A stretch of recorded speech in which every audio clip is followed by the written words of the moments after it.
Hello and welcome. My name is Neil and this is my wife Tammy, and we're your college credit coaches. We're here to help students really of any age earn college credits before ever stepping foot on a college campus.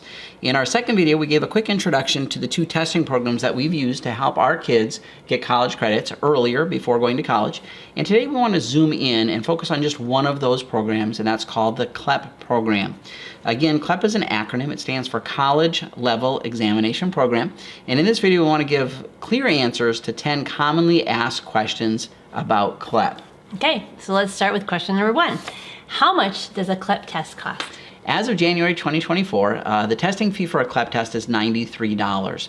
And this fee pays for the test itself. But in addition to the testing fee, these tests are proctored. And that just simply means that you're going to be monitored while you take the test, so that, I guess they're trying to prevent cheating. And while each testing service can choose their own fee for proctoring or administering that test, most often we found that there's about a $25 to $30 proctoring fee, which goes to the company who administers the test. And that could be an in-person testing center or testing service, or it could even be an online testing service. Regardless, we found that the fee is about $30, and so all total for a CLEP test, you're looking at about $120 total to get a CLEP test out of the way. Okay, so that leads us to question number 2. Where can a person take a CLEP test? All right, well, as we just mentioned, there are really two basic options as far as how to take a CLEP test. Since the COVID pandemic, you have the option of taking that CLEP test at home on your home computer with an online proctor. And we've tried this method. In a future video, we're going to give you a few more details about our experience with the online proctoring. For the most part, we've chosen to find a local testing center. Sometimes these are designated testing centers, like a business that just makes its living administering tests. But oftentimes technical schools, colleges, universities, they're going to have their own testing centers which offer CLEP tests right there on their campus. And I'll leave a link in the description box below to the CLEP website that gives you a comprehensive list of all the different testing sites that you can try and go to. Just note that usually it's not a comprehensive list. Like, I've had to do a lot of my own footwork to try and find different colleges, universities, and call their testing centers directly and ask if they administer CLEP tests. All right. Okay, so question number 3. How old does a test taker have to be to take a CLEP test? All right, there's really no age limit for taking a CLEP test. However, if your student is under the age of 13, so if they're 0 to 12, there are some registering challenges that we're going to address here in a few minutes. So we're going to kind of postpone. But so basically 13 or older, but you can take them younger if you're willing to go through the registration hurdles. Okay, so number 4. How long are CLEP test scores good for? All right, so CLEP test scores are good for 20 years. So from the time the student takes the test, they've got 20 years to earn their college degree before those credits would quote unquote expire, or before the college that they attend won't accept that anymore as a valid test score toward their degree. And so even if your child takes a CLEP test at a young age, let's just say they're 10, that CLEP score is going to be good until they're age 30. So hopefully they've got their degree completed by then. So lots of time. Yep. Okay, so question number 5. How does a person register to take a CLEP test? Okay, so on the College Board website, that clep.collegeboard.org, you simply create an account, and then once you've created that account, you can select or register for the test that you want to take, and the website will walk you through the registration process. When you register for a test, you're going to pay right away online, and then you're going to print off your CLEP exam registration ticket, really a receipt that shows that you've purchased that test. And then you're going to take that registration ticket with you to the testing service or the testing site the day of your test. You've got 6 months from the date you purchase your ticket until you actually take that test before that registration ticket would expire. Note, if your test taker is under the age of 13, then there's an extra step to go through to get registered, and that's just because of the online regulations for children that are younger than 13. Yeah, and so in that case, a parent must fill out a CLEP account creation consent form. It's a mouthful. You got to sign that form and email it in. The College Board will then email you back with the account fully set up. All you have to do is essentially, at that point, confirm the information that you've given them and that they've given you by clicking a button, and then the student's account is going to function just like any other adult's CLEP account, so anyone who's 13 or older. I'll leave a link to the consent form in the description box below. We actually just had to do this form with our 3rd son, Jonathan, who's not 13 yet, but he was ready to take the U.S. History CLEP exam. And actually, they've really simplified the process right now that I just filled it out, signed it, scanned it, emailed it back to them, and within a week they had emailed me his account all set up. With an earlier child, we had done the same process. We, I think, faxed it in, but in a nutshell, they have shortened it. But I would still say if your child is planning on taking a test soon, you're going to want to do this ahead of time, because it can take a week or even longer in our past experience for them to get back to you. So if you're planning on taking the test like in a couple days, it's probably not going to be done quick enough. So. Sure. Yep. Okay, question number 6. What forms of ID does a person need to bring to a CLEP test? All right, so when you show up to take your CLEP test, you're going to need to have a government-issued photo identification with you, such as a driver's license, a passport, or other official government ID. And that ID is going to need to include both your picture and your signature. The first and last name on your ID must match the name on your registration ticket, so make sure they're the same. For our kids, what we've chosen to do is purchase real IDs from our local Department of Motor Vehicles, our local DMV, to fulfill that requirement.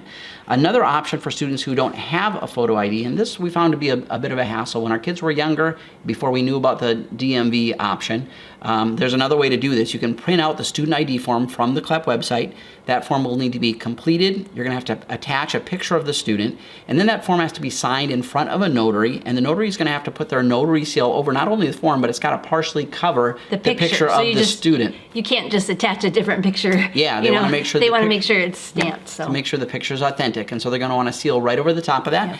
And after all this, that student ID form is really only going to be valid for 1 year. And so again, we did this for our oldest child, but then realized that it would be way easier just to get the real ID at our local DMV, and that costs us about $30, and it's only has to be renewed every 4 years. And so that gets us down the road a ways. Then we didn't have to worry about running back to the notary and getting a new form, everything. So it was pretty simple. But if for some reason you want to use that student ID form again, we're going to link that in the description box below. Yep, exactly. So number 7. Okay, number 7. How long does each CLEP test take to complete? Yeah, so most CLEP tests, they allow you 90 minutes to complete. There are some rare exceptions to that. And the number of questions on each test really does vary depending upon the test. And so what you're going to want to do is go to the CLEP website for details regarding each test that you plan to take. Okay, so number 8. And the question that everybody wants to know is, when will they get their test scores back? Yeah, you're going to get your test score immediately on the computer when you complete that test. So when you complete the test, you're going to hit a button that says Submit Test, and you're going to get your score instantly. But your official score is going to be available in your CLEP account within about 1 day of your test date. And if your test has a writing section, some tests there's not just multiple choice, but there's a writing section, then the score for those exams with writing sections is going to be available in your CLEP account within 2 to 3 weeks after your test date. A record of all of your test scores is also found in your online account there on the CLEP website. Yep. Okay, so we're getting down there. Question number 9. What score do I need to get on a CLEP test in order to receive college credit? So each university sets their own standards for what they consider a passing grade, but most colleges require a score of 50 or above to award college credit for that test. Okay, now that 50 is not 50%. I know we're used to thinking in percentages, but CLEP has their own grading system, so you need to get a score of 50. It's a bit of a complicated system, and grading does depend on how many questions are on that test, but generally speaking, if you get half of the questions right on the test, you are going to get a score of 50, which again, it's good enough for most colleges who accept or award credit for that test. So if a college accepts that test, if you get half of the questions right, you should get a score of about 50, and most colleges will accept that for credit. Okay, so question number 10. Nobody really likes this question, but it's kind of a question we want to know. What happens if we don't get a passing score? Okay, so again, I want to kind of clarify that not all schools accept CLEP tests. So there are colleges and universities that don't accept CLEP tests, and most colleges have a list of ones that they will or will not accept. And so let's say you've chosen your college and you know you're going to be submitting all of your CLEP tests there. Hopefully you'll do this young enough to where you're not taking CLEP tests unnecessarily that aren't going to count. So you've chosen your college, you have looked into see what CLEP tests they accept, and then you take those CLEP tests, okay? So what happens though if you take a CLEP test and the score that you got on the test doesn't meet the threshold for that school to award you credit for the CLEP test, okay? If your score is too low. Well, if your score isn't accepted as a passing score by that school from which you're going to get that degree, then you're going to have to wait 3 months before you can retry that same CLEP test. That's kind of a painful wait period. A lot of times a student will work pretty hard and they'll take that test, and if they don't pass, so far our kids have taken a lot of tests. We've only had one not passing grade, one grade that was less than 50. It was very close. It was just a few questions short. But then that student had to wait 3 months. And so just to make it a little easier for that student in our family, we had her just take a month to 2 of just kind of downtime, kind of refresh, and then that last month really focus hard on reviewing everything that she knew previously, plus studying a little extra diligently to try to pass that test. And she was successful the second time, but just remember, 3-month waiting period. So Okay.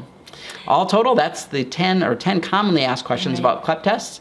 And I think in our next video, we're going to look at 10 commonly asked questions about the other testing program known as DSST. So thanks for watching. Okay. Hope these are helping you, and we'll keep putting the videos together. It's been a long break since our last video. We apologize. Life got busy, but we hope to get back on the wagon here and get more put out soon. Okay. Thanks. Bye. Bye-bye.